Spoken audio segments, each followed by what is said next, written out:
ਬੁੱਢਾ ਹੋਇਆ ਸੇਖ ਫਰੀਦ, ਕੰਬਣ ਲੱਗੀ ਦੇ ਜੇ 100 ਵਰਿਆਂ ਜੀਵਣਾ ਵੀ ਤਨ ਹੋ ਸੀਖੇ।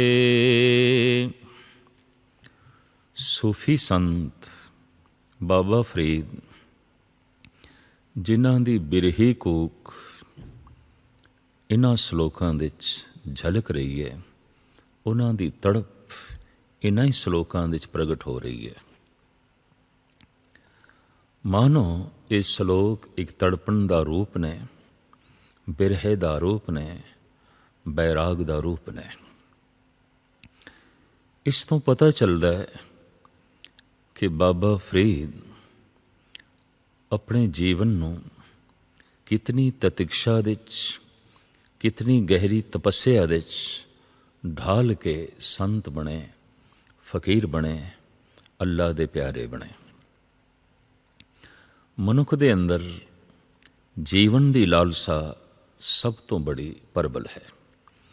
ਪ੍ਰਥਮ ਲਾਲਸਾ ਜੀਵਨ ਦੀ ਹੈ, ਫਿਰ ਜੀਵਨ ਲਈ ਸਭ ਕੁਛ ਮੰਗਣਾ।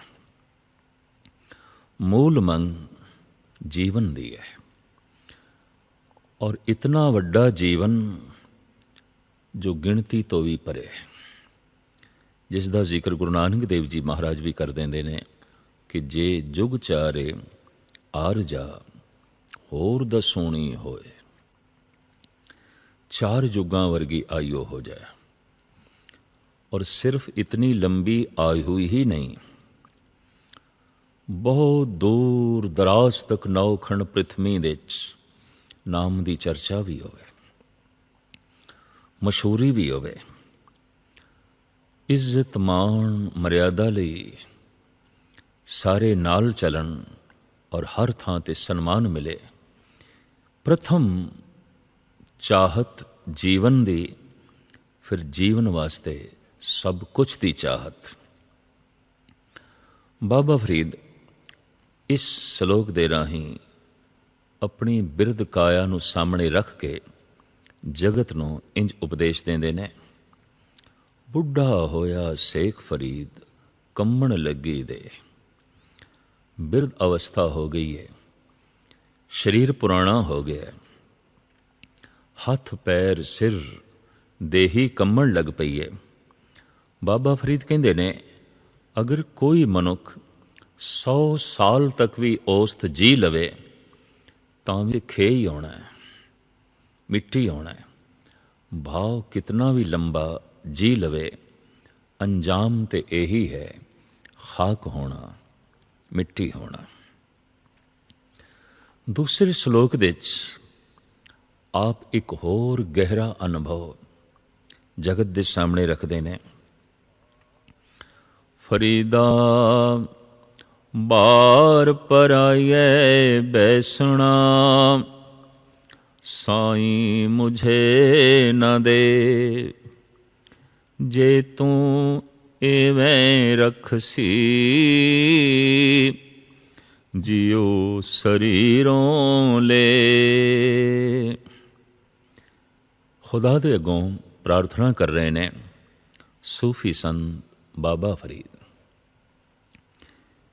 ਹੇ ਖੁਦਾ, ਤੂੰ ਪਦਾਰਥਾਂ ਦੀ ਖਾਤਰ, ਇਸ ਜੀਵਨ ਦੀ ਖਾਤਰ ਮੈਨੂੰ ਕਿਸੇ ਦਾ ਮੁਹਤਾਜ ਨਾ ਬਣਾਈ, ਕਿਸੇ ਦੇ ਬੂਏ 'ਤੇ ਨਾ ਬਿਠਾਈ। ਬਿਠਾਣਾ ਹੀ ਹੈ ਤੇ ਆਪਣੇ ਦਰ 'ਤੇ ਬਿਠਾਈ। ਔਰ ਦਰਵੇਸ਼ ਕਹਿੰਦੇ ਵੀ ਉਸ ਨੂੰ ਨੇ ਜੋ ਖੁਦਾ ਦਾ ਦਰ ਮੱਲ ਲੈਂਦੇ ਨੇ, ਜੋ ਖੁਦਾ ਦੇ ਦਰ 'ਤੇ ਬੈਠ ਜਾਂਦੇ ਨੇ, ਦਰਵੇਸ਼। ਬਾਬਾ ਫਰੀਦ ਕਹਿੰਦੇ ਨੇ, ਤੇਰੇ ਦਰ ਤੋਂ ਬਿਨਾਂ ਮੈਂ ਹੋਰ ਕਿਸੇ ਵੀ ਦਰ 'ਤੇ ਬੈਠਣਾ ਨਹੀਂ ਚਾਹੁੰਦਾ। ਤੇਰੀ ਮੁਹਤਾਜੀ ਤੋਂ ਬਿਨਾਂ ਮੈਨੂੰ ਹੋਰ ਕਿਸੇ ਦੀ ਮੁਹਤਾਜੀ ਨਹੀਂ ਚਾਹੀਦੀ।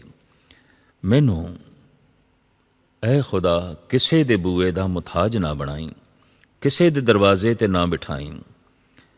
ਜੇ ਕਿਧਰੇ ਮੇਰੀ ਪ੍ਰਾਲਬਤ ਐਸੀ ਹੋਵੇ ਔਰ ਤੇਰੀ ਚਾਹਤ ਵੀ ਐਸੀ ਹੋਵੇ, ਤਾਂ ਫਿਰ ਮੇਰੀ ਮੰਗ ਇਹ ਹੈ, ਜੇ ਤੂੰ ਇਵੇਂ ਰਖਸੀ, ਇਹ ਜਿਉਂ ਸਰੀਰੋਂ ਲੈ। फिर इस शरीर दे चों जीव लै लै। फिर मैं इसे जीवन नालों मौत नूं तरजीह देना, फिर मैं मरना कबूल कर लवांगा, किसी दे बूहे ते बैठना कबूल नहीं। कंद कुहाड़ा सिर घड़ा वण के सर लोहार, फरीदा हों लोड़ी सो अपना, तू लोड़े अंगियार। पुराना जमाना लोहारां नूं कोलियां दी लोड़ पैंदी सी, लोहे नूं गर्म करन लई, लोहे नूं ढालण लई। और ऐसा दौर भी लंघिया है इस देश दे च और सारी दुनिया च कि ईंधन बिदा नहीं सी, आप ही जंगलों तो चुक के लियाना पैंदा सी। कोले बिकदे नहीं सन, आप ही बनाने पैंदे सन। तो लोहार जंगल दे च पानी दा भरा होया घड़ा लैके मोंडे ते कुलाड़ा रख के चल पिया। बाबा फरीद कहंदे ने, सिर ते घड़ा मोंडे ते कुलाड़ा, ये वण दे सर, ये जंगल दे सिर आण खलोता है। लोहार भाव बादशाह बनिया होया है। हुण इसदी मर्जी है किसी भी दरख्त ते कुलाड़ा फेर देवे और उसनूं कट देवे और उसनूं जला के कोयलियां दी शक्ल दे देवे। पर फरीद भी इसे जंगल दे च ने। आप कहंदे ने, एक कोले लभ रहे है, पर मैं खुदा नूं लभ रहे हैं, परम प्रकाश नूं लभ रहे हैं। वैसे तो यह भी अंगियार लभ रहा है, कोयला जलाण लई लभ रहा है, उन्हों बालण लई लभ रहा है।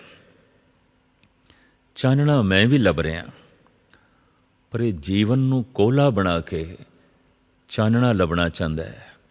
मैं सुते सिद्ध जीवन नूं प्रकाशमई बनाना चाहता। ये लोहार ते मेरे विच अंतर है। भावें दोवें ही जंगल दे च बैठे हैं, भावें दोवें ढूंढ रहे हैं, उजाड़ दे धक्के खा रहे हैं, पर एक कोयले लभ रहा है विकारां दे। मैं लभ रहा परमात्मा नूं, परम प्रकाश नूं। फरीदा इक ना आटा अगला, इक ना नहीं लोण, अगे गए सिंजाप सन, चोटां खासी कौन। जीवन नूं नापण दा, तोलण दा पैमाना मनुखी समाज दे च आद काल तो धन रहा है। जिस कोल धन है ये महान है, जिस कोल बहुत सारियां महल माड़ियां ने ये महान ने। ये नापण तोलण दा पैमाना है। पर मनुख दी महानता, मनुख दी अजमत, ये पैमाना खुदाई दरबार दा नहीं है। ईश्वर दे दरबार दे च मनुख नूं नापण दा ये पैमाना नहीं है। इस वास्ते बाबा फरीद कहंदे ने, एक दे घर ते आटा बहुत ज्यादा है, बहुत ज्यादा है, खाण नूं बहुत कुछ है, पर एक दे घर ते लूण जिन्ने भी पदार्थ कोई नहीं, लूण भी नहीं है। ये ते अगे जाके पता चलेगा कि मूँह ते चोटां किस ते पैणियां ने, निर्धन ते या धनवान ते।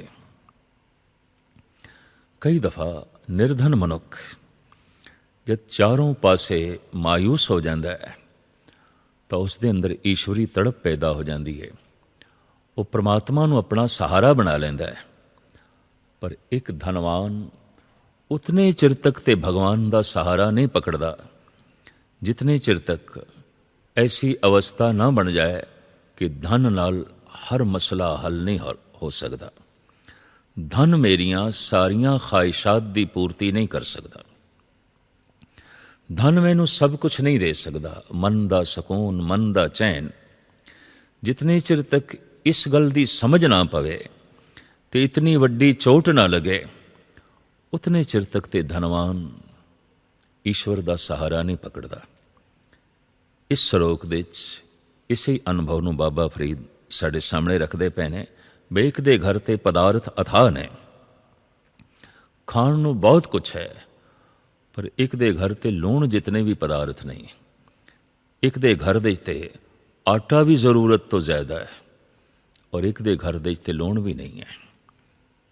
ये तो हुण अगे पता चलना है कि जो मुफलिस है, ये जो अमीर है, इस दे मूँह ते उत्ते जो है चोटां पैणियां ने। भाव जिसने ईश्वर दा सहारा पकड़ लिया वही सुरखरू हो जाएगा। और अक्सर सहारा वही पकड़दा है जो अपने आप नूं बेसहारा समझ लवे, और अक्सर निर्धन अपने आप नूं बेसहारा समझ लैंदा है, मन लैंदा है।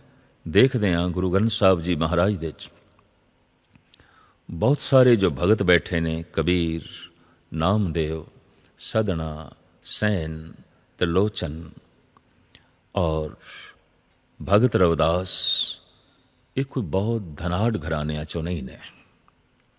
बड़ी मुश्किल नाल अपनी उपजीविका चलाते सन। और जद हर पासों मजबूरियां ने घेरिया, तो ये मजबूरियां सुरत नूं इतनियां उच्चियां कर गईयां, ईश्वर तरफ पैदा कर दी, प्रभु की तरफ पैदा कर दी।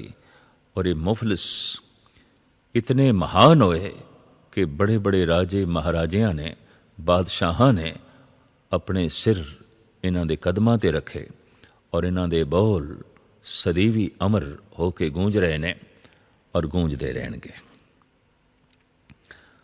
पास दमा में छत्र सिर भेरी सड्डो रड, जाए सुते जीराण में थिए अतीमा गड।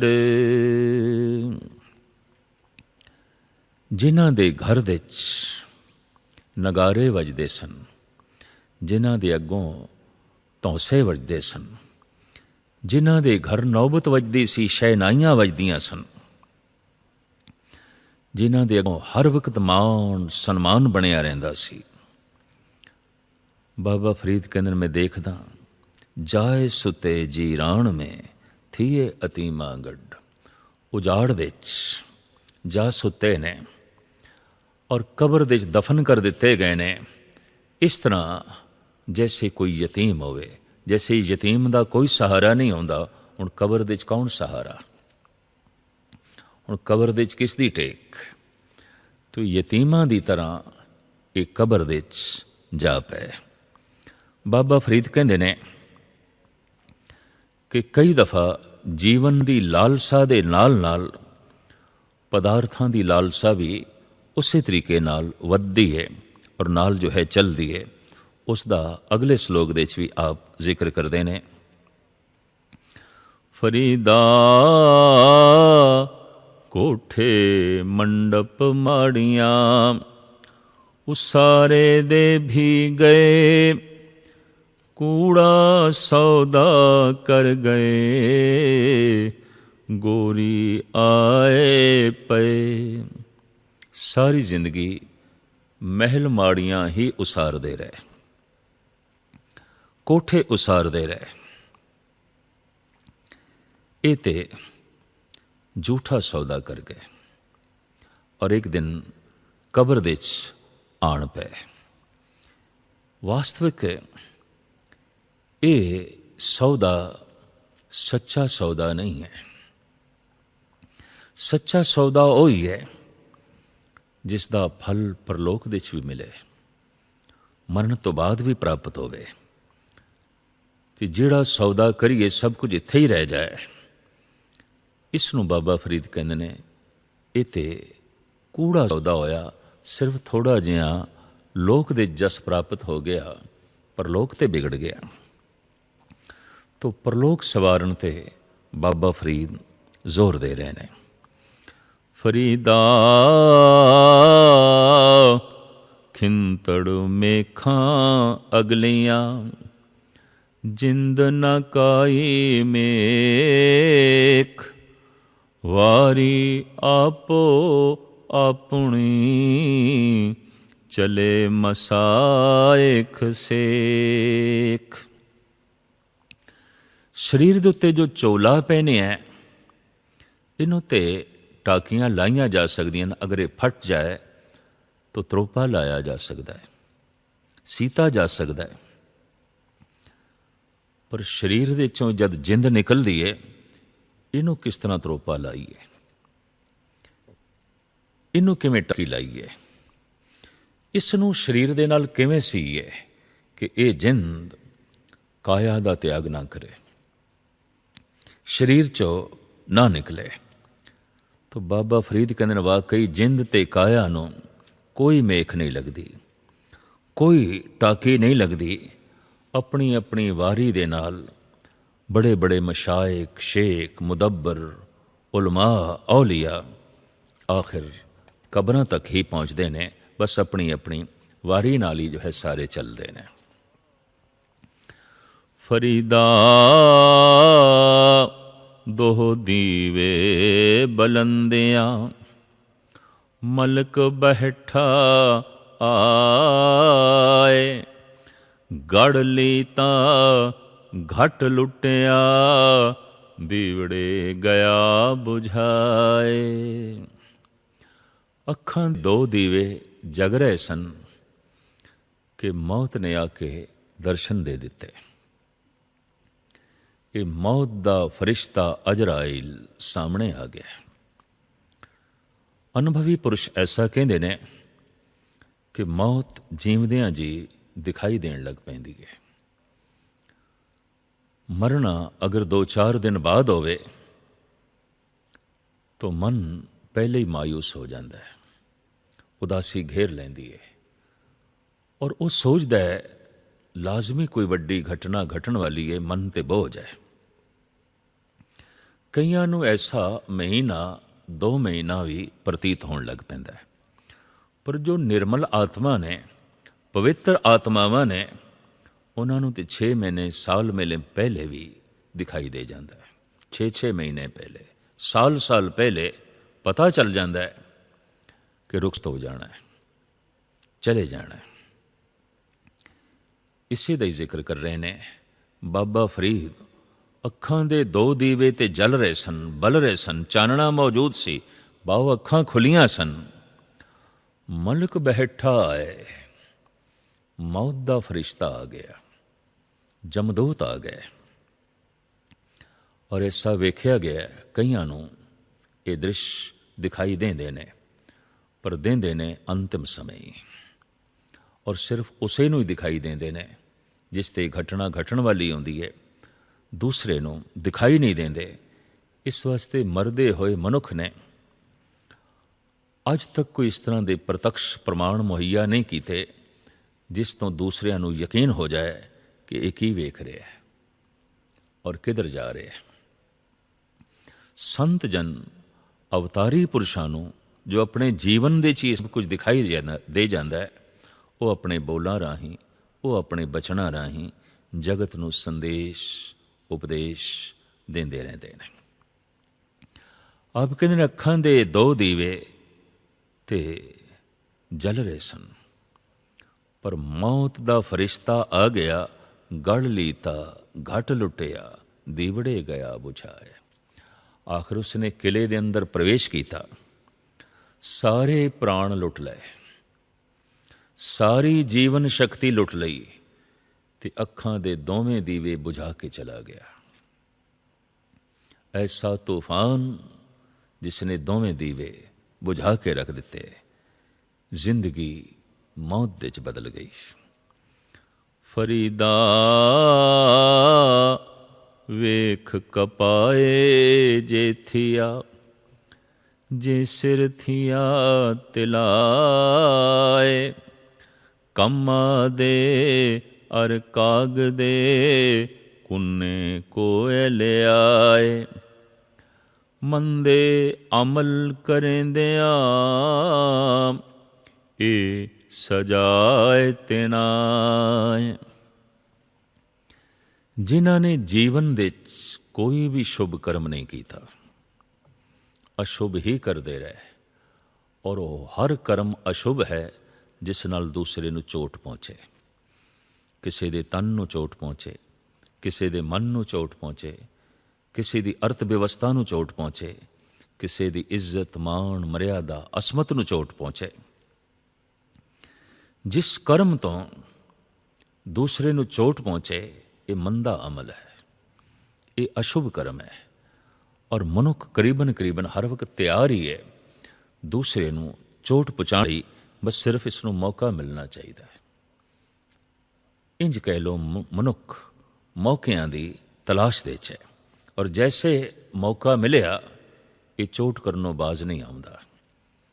ਕੋਈ ਤਨ 'ਤੇ ਚੋਟ ਕਰਦਾ ਹੈ, ਕੋਈ ਮਨ 'ਤੇ ਚੋਟ ਕਰਦਾ ਹੈ, ਕੋਈ ਦੂਜੇ ਦੀ ਅਰਥ ਵਿਵਸਥਾ 'ਤੇ ਚੋਟ ਕਰਦਾ ਹੈ, ਔਰ ਕੋਈ ਕਿਸੇ ਦੀ ਇੱਜ਼ਤ ਅਸਮਤ ਮਾਣ ਮਰਿਆਦਾ 'ਤੇ ਚੋਟ ਕਰ ਦਿੰਦਾ ਹੈ। ਐਸੇ ਜਿਹੜੇ ਮੰਦੇ ਅਮਲ ਕਰਨ ਵਾਲੇ ਲੋਕ ਨੇ, ਉਹਨਾਂ ਨੂੰ ਕਿਹੜੀ ਸਜ਼ਾ ਮਿਲਦੀ ਹੈ? ਮੰਦੇ ਅਮਲ ਕਰੇਂਦਿਆਂ ਇਹ ਸਜ਼ਾਏ ਤੇ ਨਾ ਹੈ ਕਿਹੜੀ? ਉਹ ਆਪ ਦੂਸਰੀ ਪੰਕਤੀ ਦੇ 'ਚ ਵਰਣਨ ਕਰਦੇ ਨੇ, 3 ਪੰਕਤੀਆਂ ਦੇ ਸ਼ਲੋਕ। ਦੂਸਰੀ ਹੈ, ਕੰਮਾ ਦੇ ਅਰ ਕਾਗ ਦੇ ਕੁੰਨੇ ਕੋਏ ਲਿਆ ਹੈ। ਆਪਨੇ ਇਹ ਉਦਾਹਰਣ ਦਿੱਤੇ ਨੇ, ਕਮਾਦ ਜਿਵੇਂ ਗੰਨੇ ਨੂੰ ਵੇਲਣ ਦੇ 'ਚ ਪੀਸਦੇ ਨੇ, ਜਿਵੇਂ ਕਾਗਜ਼ ਨੂੰ ਮਲ ਕੇ ਬਣਾਇਆ ਜਾਂਦਾ ਹੈ। ਪੁਰਾਣੇ ਜ਼ਮਾਨੇ 'ਚ ਤਾੜੀ ਦੇ ਦਰਖਤ ਤੋਂ, ਬਾਂਸ ਤੋਂ ਹੱਥਾਂ ਨਾਲ ਬਣਾਇਆ ਜਾਂਦਾ ਸੀ। ਤੋ ਤਾੜੀ ਦਾ ਬੁਰਾਦਾ ਬਣਾਉਣਾ ਔਰ ਇਸ ਤਰ੍ਹਾਂ ਬਾਂਸ ਨੂੰ ਪੀਸਣਾ, ਫਿਰ ਕੁੰਡੀ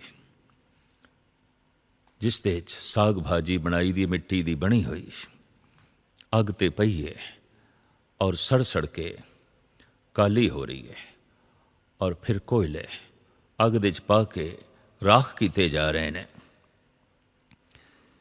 ਇਸ ਤਰ੍ਹਾਂ ਦੀ ਸਜ਼ਾ ਉਹਨਾਂ ਨੂੰ ਮਿਲਦੀ ਹੈ ਜੋ ਸਾਰੀ ਜ਼ਿੰਦਗੀ ਮੰਦੇ ਅਮਲਾਂ ਦੇ ਜੋ ਹੈ ਬਤੀਤ ਕਰਦੇ ਨੇ। ਭਾਵ ਜੀਵਨ ਦੇ 'ਚ ਦੁੱਖ ਹੀ ਦੁੱਖ ਬਣਿਆ ਰਹਿੰਦਾ ਹੈ। ਹਰ ਵਕਤ ਉਹ ਤਪੇ ਰਹਿੰਦੇ ਨੇ ਗਮ ਦੇ ਨਾਲ, ਹਰ ਵਕਤ ਉਕਤਾ ਦੇ ਵੇਲਣੇ ਦੇ 'ਚ ਫਸੇ ਰਹਿੰਦੇ ਨੇ, ਔਰ ਹਰ ਵਕਤ ਅੱਗ ਦੇ ਉੱਤੇ ਹੀ ਮਾਨੋ ਬੈਠੇ ਨੇ। ਐਸਾ ਉਹਨਾਂ ਨੂੰ ਜੋ ਹੈ ਪ੍ਰਤੀਤ ਹੁੰਦਾ ਹੈ। ਬਾਬਾ ਫਰੀਦ ਕਹਿੰਦੇ ਨੇ, ਇਹ ਤੇ ਸਜ਼ਾਵਾਂ ਨੇ, ਮਨੁੱਖ ਕਰਮਾਂ ਅਨੁਸਾਰ ਭੋਗਦਾ ਰਹਿੰਦਾ ਹੈ। ਔਰ ਇਸ ਤੋਂ ਸਿੱਖਿਆ ਕੀ ਲੈਣੀ ਹੈ? ਕੋਈ ਐਸਾ ਕਰਮ ਨਾ ਕਰੀਏ ਕਿ ਕਾਗਜ਼ ਦੀ ਤਰ੍ਹਾਂ, ਕਮਾਦ ਦੀ ਤਰ੍ਹਾਂ ਤੇ ਕੁੰਨੀ ਦੀ ਤਰ੍ਹਾਂ ਜਲਣਾ ਪਵੇ, ਸੜਨਾ ਪਵੇ ਜਾਂ ਪੀੜੇ ਜਾਈਏ। ਬਾਬਾ ਫਰੀਦ ਅੱਗੇ ਚੱਲ ਕੇ ਆਪਣੀ ਹਾਲਤ ਇੰਜ ਬਿਆਨ ਕਰਦੇ ਨੇ, ਫਰੀਦਾ ਕੰਨ ਮੁਸੱਲਾ ਸੂਫ ਗਲ, ਦਿਲ ਕਾਤੀ ਗੁੜਵਾਤ, ਬਾਹਰ ਦਿਸੇ ਚਾਨਣਾ, ਦਿਲ ਅੰਧਿਆਰੀ ਰਾਤ। ਕਈ ਮਨੁੱਖਾਂ ਕੋਲ ਧਾਰਮਿਕ ਲਿਬਾਸ ਤੇ ਹੁੰਦਾ ਹੈ, ਧਾਰਮਿਕ ਜੀਵਨ ਨਹੀਂ ਆਉਂਦਾ। ਧਰਮ ਦਾ ਸ਼ਿੰਗਾਰ ਤੇ ਹੁੰਦਾ ਹੈ, ਧਰਮ ਨਹੀਂ ਆਉਂਦਾ। ਅਗਰ ਧਰਮ ਨਹੀਂ ਹੈ ਤੇ ਸ਼ਿੰਗਾਰ ਹੈ, ਇਸ ਨੂੰ ਧੰਨ ਗੁਰੂ ਅਰਜਨ ਦੇਵ ਜੀ ਮਹਾਰਾਜ ਫਰਮਾਨ ਕਰਦੇ ਨੇ, ਨਾਮ ਬਿਨਾ ਜੇ ਤਾ ਵਿਵਹਾਰ, ਜਿਉ ਮਿਰਤਕ ਮਿਥਿਆ ਸਿੰਗਾਰ। ਅਗਰ ਮੁਰਦੇ ਨੂੰ ਸ਼ਿੰਗਾਰ ਦਈਏ, ਸੋਹਣੇ ਗਹਿਣੇ ਪਵਾ ਦਈਏ, ਸੁੰਦਰ ਬਸਤਰ ਪਹਿਨਾ ਦਈਏ, ਸੁਗੰਧੀਆਂ ਉਸਦੇ ਸਾਰੇ ਤਨ ਤੇ ਲਾ ਦਈਏ, ਤਾਂ ਸਾਰੀ ਮਿਹਨਤ ਅਕਾਰਤ, ਵਿਅਰਥ। ਇਹ ਸੁਗੰਧੀ, ਇਹ ਸ਼ਿੰਗਾਰ, ਇਹ ਸੁਹੱਪਣ ਉਸਦੀ ਬਦਬੂ, ਉਸਦੀ ਕਰੂਪਤਾ ਨੂੰ, उसकी मुर्दमी नूं छुपा नहीं सकेगा। घड़ी दो घड़ी बाद इस काया ने कुमलाना है। दिन दो दिन बाद इस काया दे चों बदबू निकलेगी, चाहे कितनी सुगंध ला दी है। तो धर्म का लिबास है, धर्म नहीं है, तो इस लिबास दे चों अधर्म बाहर आ जाता है। बड़े बड़े धार्मिक लिबासां दे अधर्म लिपटिया होया देखिया जाता है। इसे का ही जिक्र कर रहे ने बाबा फरीद। कन्न मुसल्ला, बगल दे मुसल्ला है, और गल दे सूफ है। सूफ उन्नू कहते ने, और इन्हां कपड़ियां नूं पहनण वाले 12 महीने गर्म कपड़े पहनने, उन दे कपड़े पहनने, उन्होंने आख्या जाता सी सूफी। तो तेड़ गल दे सूफ धारण की हुई है, उनके कपड़े पहने हुए ने, बगल दे मुसल्ला है, और जबान दे उत्ते मिठे बोल भी ने, खुदा दे बोल भी ने, कुरान की तलावत भी है, इबादत दे बोल भी ने। पर जबान बड़ी मिठी, लिबास बड़ा धार्मिक, पर दिल काती, दिल ते छुरी की तरह है।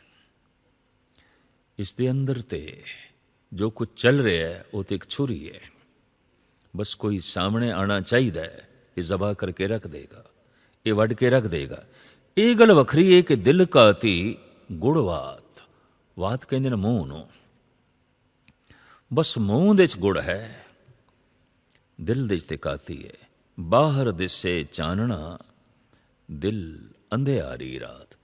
एक प्रकाश बाहर दिखाई दे रहा है, ये चानना बाहर दिखाई दे रहा है, अंदर ते अंधकार ही अंधकार है, हनेरा ही अनेरा है। अगर बाहर चानना है तो बाहर दियां ठोकरां ते मिट गईयां, पर जे मन दे तल ते अंधकार है तो मन ते सारियां ठोकरां दे च रहेगा। और अक्सर मन दे तल ते अंधेरा ही रहिंदा है। मन रे संसार अंध गहेरा, चौदिस पछरियो है जम जेवरा। अज्ञानता मन दा अंधकार है, प्रभु ज्ञान प्रभु चिंतन मन दा चानना है। अक्सर हिरदे इस तरह के चानने तो वांझे ने, और दिल की दुनिया च बहुत अंधेरा है, बहुत अंधेरा है। उसे दा ही महान संत बाबा फरीद जिक्र कर रहे हैं। फरीदा रत्ती रत ना निकले, जे तन चीरे कोए, जो तन रते रब स्यों, तिन तन रत ना होए। रत कहते ने लहू नूं, रत कहने ने प्यार नूं, भी फलाने नाल रत हो गई है, प्यार हो गया है। और पंजाबी दे च, लहिंदी पंजाबी दे च रत दा मतलब है लहू, खून। बाबा फरीद कहते ने रत्ती रत ना निकले, जे तन चीरे कोए। रत्ती एक फल होंदा, एक दरखत दा, अक्सर इन्हां रत्तियां नाल सोने नूं तोलिया जाता है। रत्ती लाल रंग दी होंदी है रत्ती, पर रत्ती दे अर्थ रंगी हुई, प्यार विच लीन। तो आप कहते रत्ती जिन्नी भी रत उन्हां दे अंदरों नहीं निकलदी, जो परमात्मा दी रत दे च रते हुए ने, परमात्मा दे नाम दे जो रंगे हुए ने, उन्हां दे अंदरों रत्ती जितनी भी रत लहू नहीं निकलदा। जो तन रते रब स्यों, तिन तन रत ना होए। रमज दे बाबा फरीद ये सब कुछ कह गए ने, पर जे हुण सीधे अर्थ करिए ते रमज दी समझ ना आवे, वो जो इस दे छुपा के बयान कर रहे ने, वो उघेड़न दी जांच ना आवे, तो कई दफा अर्थ ਅਨਰਥਾਂ ਦਾ ਰੂਪ ਧਾਰਨ ਕਰ ਲੈਂਦੇ ਨੇ। ਇਸ ਵਾਸਤੇ ਇਸ ਸ਼ਲੋਕ ਦੇ ਸਹੀ ਅਰਥ ਹੋ ਸਕਣ, ਧੰਨ ਗੁਰੂ ਅਮਰਦਾਸ ਜੀ ਮਹਾਰਾਜ ਆਪਣਾ ਨਾਲ ਸ਼ਲੋਕ ਜੋੜ ਕੇ ਬਾਬੇ ਫਰੀਦ ਦੇ ਇਸ ਸ਼ਲੋਕ ਦੀ ਰਮਜ਼ ਨੂੰ ਸਰੋਤਿਆਂ ਦੇ ਸਾਹਮਣੇ, ਸੰਗਤਾਂ ਦੇ ਸਾਹਮਣੇ ਰੱਖਦੇ ਨੇ, ਤਾਂ ਕਿ ਜਗਤ ਨੂੰ ਪਤਾ ਚੱਲ ਸਕੇ ਕਿ ਬਾਬਾ ਜੀ ਇਹ ਕਹਿ ਰਹੇ ਨੇ, ਬਾਬਾ ਜੀ ਦਾ ਇਹ ਸੰਦੇਸ਼ ਹੈ।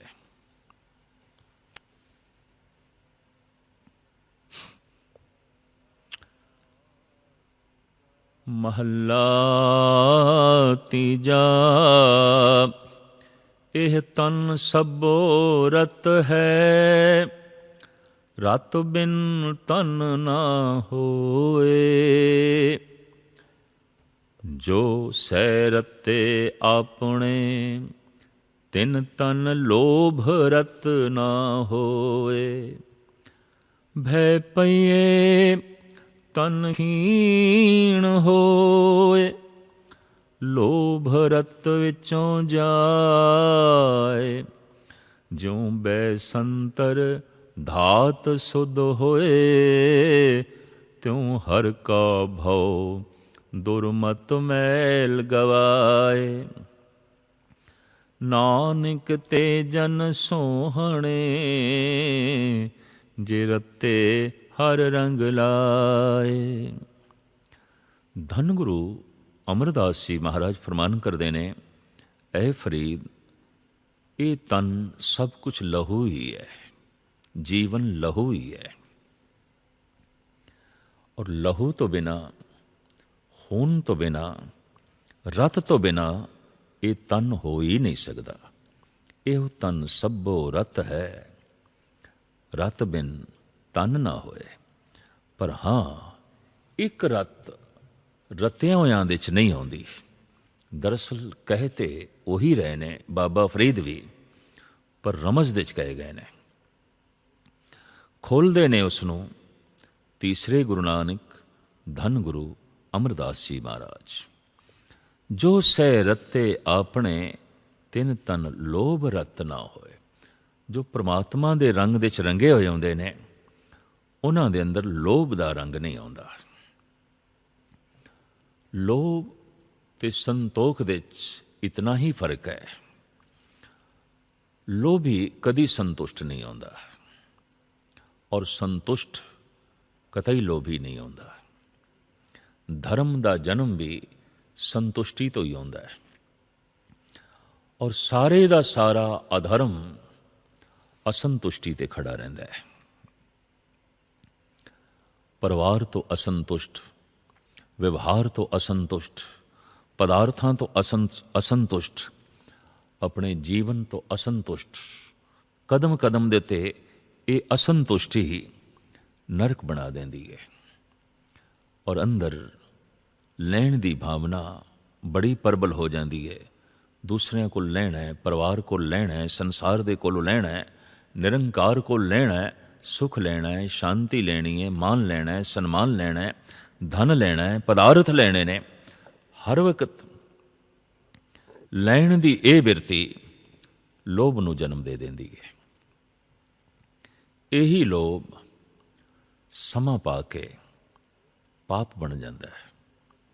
ਜਦ ਮਿਲਿਆ ਨਹੀਂ, ਲੈਣ ਦੀ ਅੰਦਰ ਬਿਰਤੀ ਹੈ, ਮਿਲਿਆ ਨਹੀਂ ਤਾਂ ਅੰਦਰ ਖੋਣ ਦੀ ਬੰਦਾ ਸੋਚਣ ਲੱਗ ਪੈਂਦਾ ਹੈ। ਔਰ ਜੈਸੇ ਖੋਣ ਦੀ ਸੋਚਦਾ ਹੈ ਪਾਪ, ਔਰ ਜਦ ਖੋ ਲੈਂਦਾ ਹੈ ਤਾਂ ਇਹੀ ਪਾਪ ਅਪਰਾਧ ਬਣ ਜਾਂਦਾ ਹੈ। ਲੋਭੀ ਪਾਪੀ ਹੋਵੇਗਾ, ਔਰ ਅਕਸਰ ਪਾਪ ਅਪਰਾਧ ਦੇ ਵਿੱਚ ਬਦਲ ਜਾਂਦੇ ਨੇ।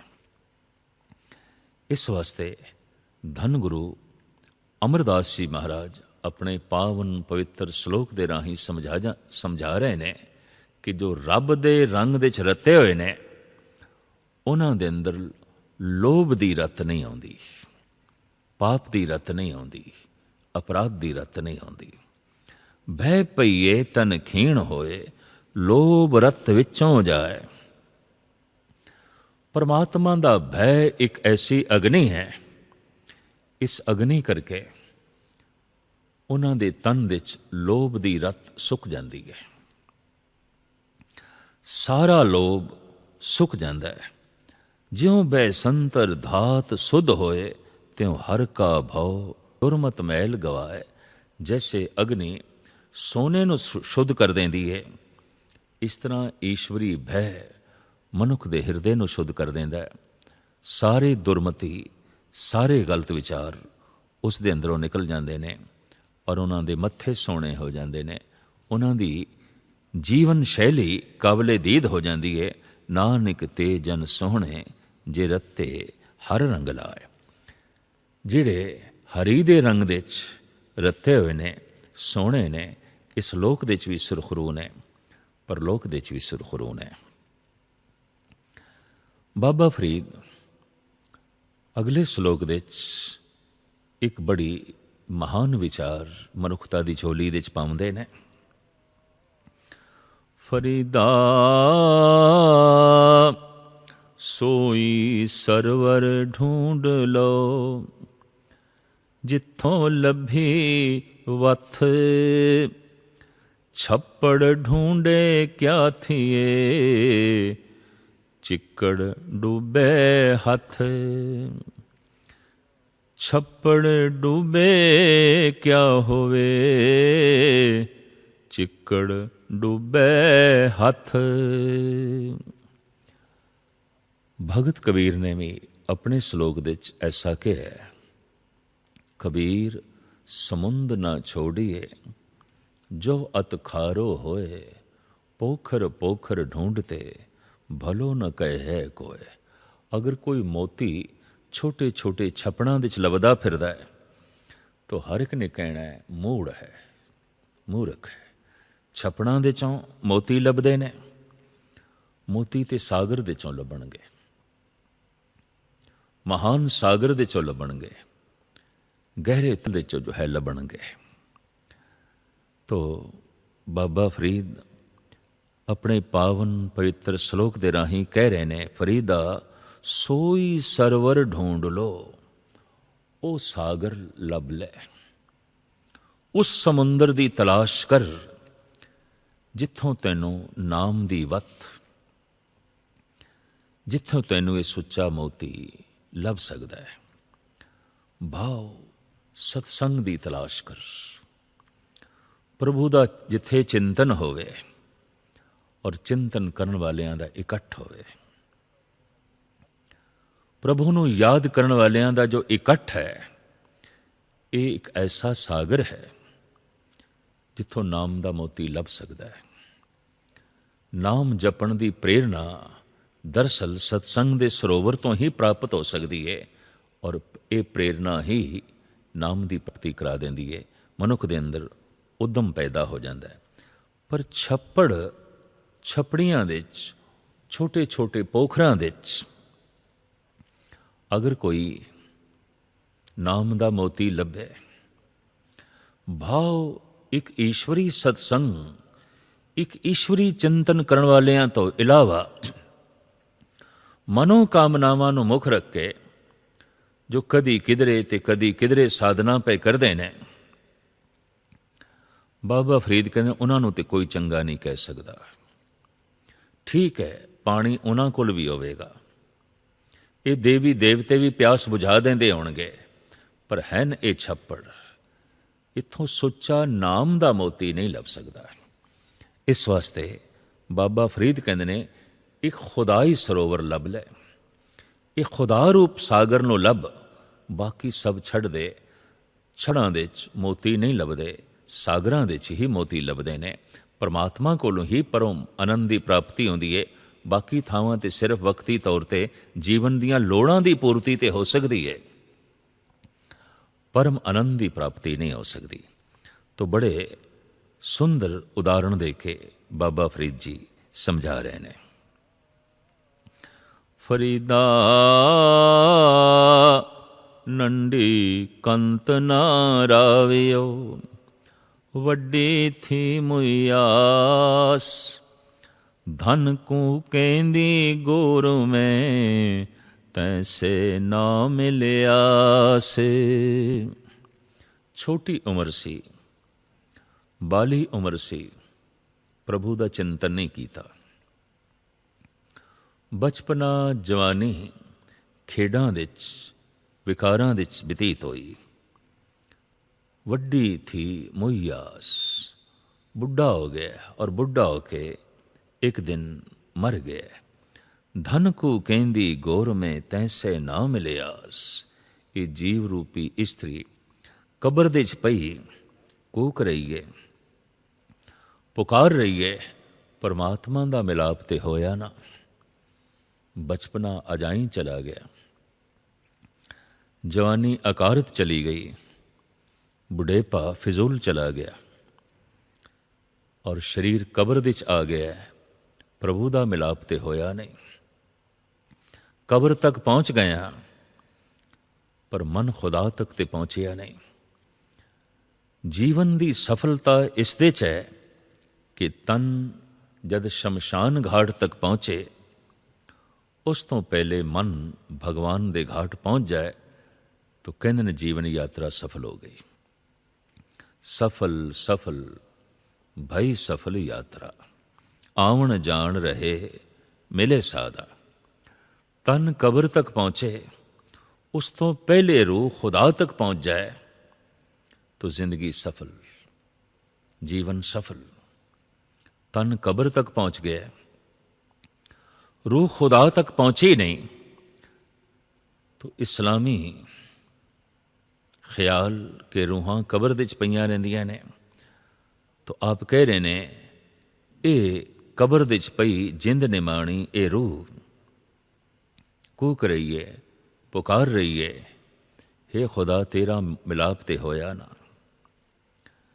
ਔਰ ਮਿਲਾਪ ਤੋਂ ਬਿਨਾ ਮੈਂ ਕਬਰ ਦੇ 'ਚ ਆ ਗਈ, ਤੇਰਾ ਮਿਲਣਾ ਤੇ ਨਸੀਬ ਹੋਇਆ ਨਹੀਂ।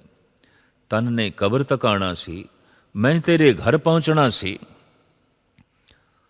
ਪਰ ਤਨ ਦੇ ਨਾਲ ਮੈਂ ਵੀ ਕਬਰ ਦੇ 'ਚ ਆ ਗਿਆ। ਤੇਰੇ ਘਰ ਤੱਕ ਪਹੁੰਚਣਾ ਨਹੀਂ ਹੋਇਆ। ਜ਼ਿੰਦਗੀ ਅਜਾਈਂ ਚਲੀ ਗਈ, ਵਿਅਰਥ ਚਲੀ ਗਈ। ਫਰੀਦਾ ਸਿਰ ਪਲਿਆ, ਦਾੜੀ ਪਲੀ, ਮੁੱਛਾਂ ਵੀ ਪਲੀਆਂ, ਰੇ ਮਨ ਗਹਿਲੇ ਬਾਵਰੇ, ਮਾਣੇ ਕਿਆ ਰਲੀਆਂ। ਦੇਖ ਤੇ ਸਹੀ, ਸਿਰ ਦੇ ਕੇਸ ਚਿੱਟੇ ਹੋ ਗਏ ਨੇ, ਦਾੜਾ ਵੀ ਚਿੱਟਾ ਹੋ ਗਿਆ ਔਰ ਮੁੱਛਾਂ ਵੀ ਚਿੱਟੀਆਂ ਹੋ ਗਈਆਂ ਨੇ। ਬੁਢੇਪੇ ਨੇ ਜਿਸਮ ਦੇ ਉੱਤੇ ਆਪਣੀ ਮੌਰ ਲਾ ਦਿੱਤੀ ਹੈ, ਆਪਣੀ ਛਾਪ ਲਾ ਦਿੱਤੀ ਹੈ, ਪਰ ਤੂੰ ਅਜੇ ਵੀ ਜਵਾਨੀ ਦੇ ਰੰਗ ਤਮਾਸ਼ੇ ਲੱਭ ਰਿਹਾ, ਤੂੰ ਅਜੇ ਵੀ ਬਚਪਨ ਦੀਆਂ ਖੇਡਾਂ ਲੱਭ ਰਿਹਾ, ਜਦ ਕਿ ਬੁਢੇਪੇ ਨੇ ਤੇਰੇ ਜਿਸਮ ਦੇ ਉੱਤੇ ਆਪਣੀ ਮੋਹਰ ਲਾ ਦਿੱਤੀ ਹੈ। ਦਰਅਸਲ ਕੇਸ ਚਿੱਟੇ ਹੋ ਜਾਣ ਤੇ ਬੁਢੇਪਾ ਦਸਤਕ ਦੇ ਦੇਵੇ ਤੇ ਫਿਰ ਵੀ ਕਿਸੇ ਦੇ ਅੰਦਰ ਪ੍ਰਭੂ ਪਿਆਰ ਨਹੀਂ ਪੈਦਾ ਹੋਇਆ, ਸਤਸੰਗ ਦੀ ਤੜਪ ਨਹੀਂ ਪੈਦਾ ਹੋਈ, ਤੇ ਬਹੁਤ ਮੋਟੀ ਅਕਲ ਦਾ ਹੀ ਮਨੁੱਖ ਹੋ ਸਕਦਾ ਹੈ, ਬਹੁਤ ਮੂੜਮਤੀਆ ਹੀ ਹੋ ਸਕਦਾ ਹੈ। ਸਮਝਾ ਰਹੇ ਨੇ, ਸੁਚੇਤ ਕਰ ਰਹੇ ਨੇ ਬਾਬਾ ਫਰੀਦ। ਫਰੀਦਾ ਕੋਠੇ ਧੁਖਣ ਕੇਤੜਾ, ਫਿਰ ਨੀਂਦੜੀ ਨਿਵਾਰ, ਜੋ ਦੇ ਲੱਦੇ ਗਾਣਵੇ, ਗਏ ਵਿਲਾੜ ਵਿਲਾੜ। ਦਿਨ ਥੋੜੇ ਹੀ ਨੇ, ਇਹਨਾਂ ਨੂੰ ਵਿਲਚਾ ਕੇ ਨਾ ਗਵਾ, ਵਿਲਾ ਵਿਲਾ ਕੇ, ਝੂਠੀਆਂ ਤਸੱਲੀਆਂ ਦੇ ਕੇ ਇਹਨਾਂ ਦਿਨਾਂ ਨੂੰ ਬਤੀਤ ਨਾ ਕਰ। ਜ਼ਿੰਦਗੀ ਕੋਈ ਬਹੁਤ ਲੰਬੀ ਨਹੀਂ ਹੈ ਔਰ ਮਨੁੱਖ ਕੋਠੇ ਦੇ ਉੱਪਰ ਕੋਈ ਬਹੁਤ ਲੰਬੀ ਦੌੜ ਨਹੀਂ ਦੌੜ ਸਕਦਾ। ਮਕਾਨ ਦੀ ਛੱਤ ਹੈ, ਉਸ ਦੇ ਉੱਤੇ ਮਨੁੱਖ ਕਿਤਨਾ ਕੁ ਦੌੜੇਗਾ। ਜਿਤਨੀ ਇੱਕ ਦੌੜ ਮਕਾਨ ਦੀ ਛੱਤ ਦੀ ਹੋ ਸਕਦੀ ਹੈ, ਉਤਨੀ ਹੀ ਇਹ ਜ਼ਿੰਦਗੀ ਹੈ, ਇਸ ਤੋਂ ਜ਼ਿਆਦਾ ਨਹੀਂ ਹੈ। ਲੇਕਿਨ ਮਨੁੱਖ ਐਸਾ ਸੋਚਦਾ ਮੈਂ ਦੌੜਦਾ ਹੀ ਰਵਾਂਗਾ, ਦੌੜਦਾ ਹੀ ਰਵਾਂਗਾ, ਜ਼ਮੀਨ ਮੁੱਕੇਗੀ ਨਹੀਂ। ਨਹੀਂ, ਠੀਕ ਹੈ, ਜ਼ਮੀਨ ਬਹੁਤ ਵੱਡੀ ਹੋਵੇਗੀ, ਪਰ ਤੇਰਾ ਜੀਵਨ ਤੇ ਨਹੀਂ ਹੈ ਜਿਵੇਂ ਕੋਠੇ ਦੀ ਛੱਤ, ਜਿਵੇਂ ਮਕਾਨ ਦੀ ਛੱਤ, ਔਰ ਇਸ ਦੇ ਉੱਤੇ ਕਿਤਨਾ ਕੁ ਦੌੜੇਗਾ। ਫਰੀਦਾ ਕੋਠੇ ਦੁੱਖਣ ਘੇਤੜਾ, ਕੋਠੇ ਦੇ ਉੱਪਰ ਕਿਤਨੀ ਭੱਜ ਦੌੜ ਹੋ ਸਕਦੀ ਹੈ, कितनी लंबाई तो तय कर लवेगा, आखिर मुक्केगी तो सुचेत हो फिर नींदड़ी निवार। अचेतपणे दा त्याग कर और प्रभु दा चिंतन कर। ये जिहड़े थोड़े दिन तैनू लभे ने, इन्हां दिनां नूं समय नूं झूठी तसल्ली दे के ना गवा। अक्सर मनुख सुपनियां दे च ही रहिंदा है और जिंदगी नूं झूठी तसल्ली दे के समा पास करी जा रहे है, वक्त पास करी जा रही है। और इस तरह एक दिन शरीर कोठे तो थल्ले आण पैंदा है, जिंदगी मुक जाती है, मंजिल नसीब नहीं आती, जीवन का जो मुद्दा सी उसकी प्राप्ति नहीं आती। फरीदा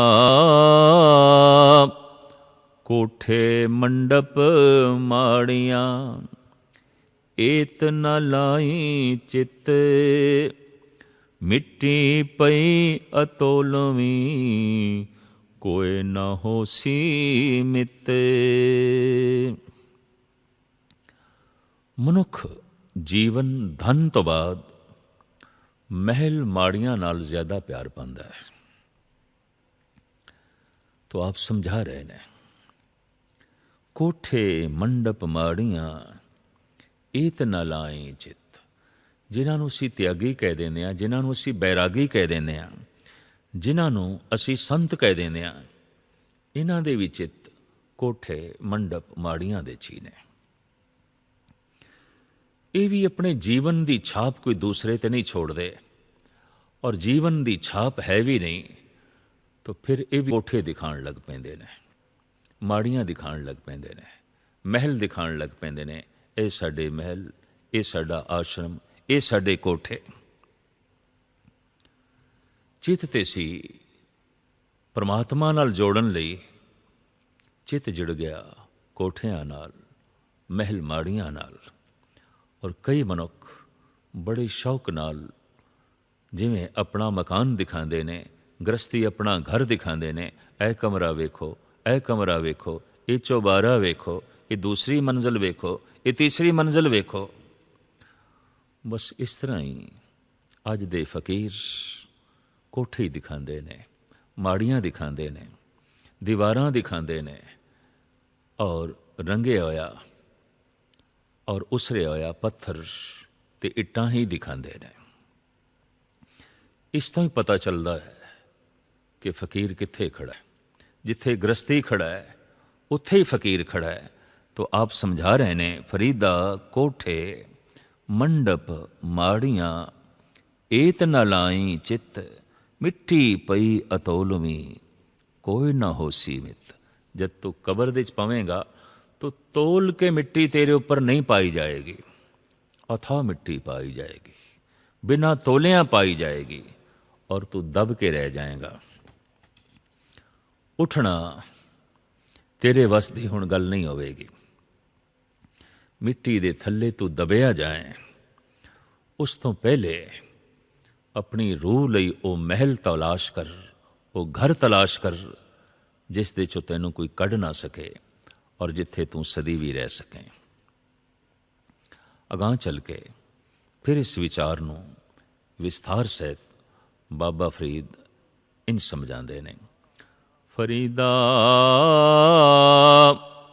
मंडप माल न लाए, मर्ग सताणी चित धर, साई जाए समाल, जिथे ही तो वंजना।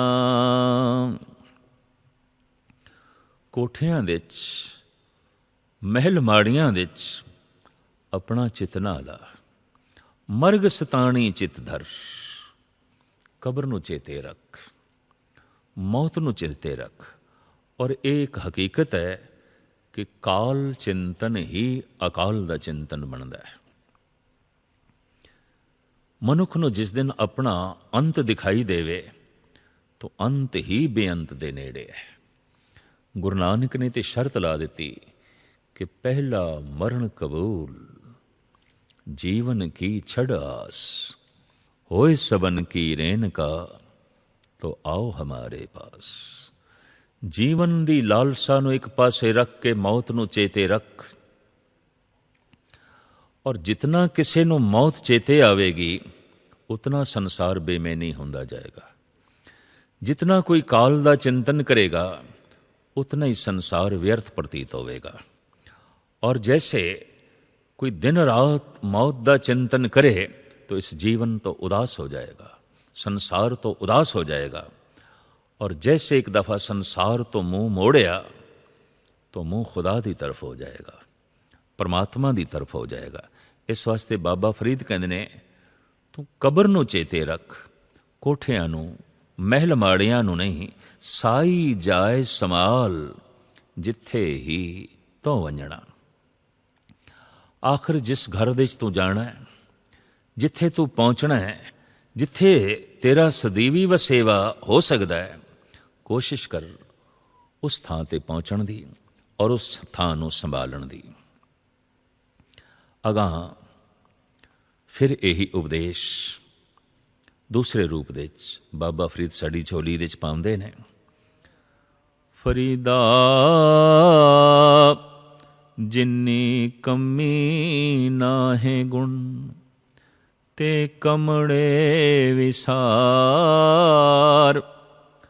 मत शर्मिंदा थी वही, साईं दे दरबार।